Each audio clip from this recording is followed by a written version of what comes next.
নমস্কার। আজকে একাগ্রতা নিয়ে কথা বলতে এসেছি। আমরা জানি যে আজকের দিনে একাগ্রতা বা কনসেন্ট্রেশন একটা বড় ইস্যু আমাদের বাচ্চাদের। তো সেটা কি করে বাড়াতে পারি, সেটা বাড়িতে বসে যখনই ঘুম থেকে উঠে আমরা উঠবো, ওঠার পরেই সঙ্গে সঙ্গে কোনো কাজে আমরা এগোতে পারি না, একটুখানি রিল্যাক্সেশন লাগে।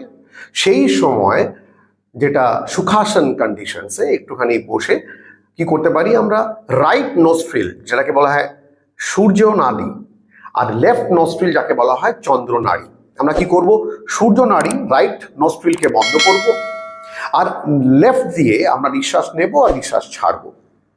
আমরা যদি নিঃশ্বাস নিই নিঃশ্বাস ছাড়ি, এটা যদি খুব বেশি হলে 3 থেকে 4 মিনিট করি, তাতে কি হবে, আমাদের এই লেফট নস্ট্রিল যেটাকে বলা হয় চন্দ্র নাড়ি, এটা আমাদের রাইট সেরিব্রামের সঙ্গে যুক্ত।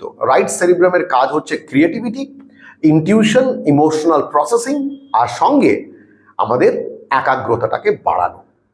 তো খুব সহজভাবে আমরা একাগ্রতাকে বাড়াতে পারি।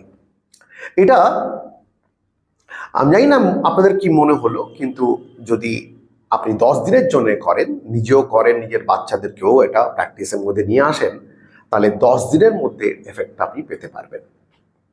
একাগ্রতা নিয়ে কোনো ইস্যু থাকবে না, দৃঢ় প্রতিজ্ঞ হবে বাচ্চা, যেটা ভাবলো, যেটা ভাববো করব সেটা করেই ছাড়বো, এইরকম একটা মানসিকতা বাড়বে। এর ইমিডিয়েটলি উইদিন 2 থেকে 3 দিনের মধ্যে আপনি ডিফারেন্স বুঝতে পারবেন। আর তারপরে এটা কিন্তু রেগুলার ওয়াইজ কন্টিনিউ করতে হবে। একটু করে দেখুন, কাজে দেবে। নমস্কার।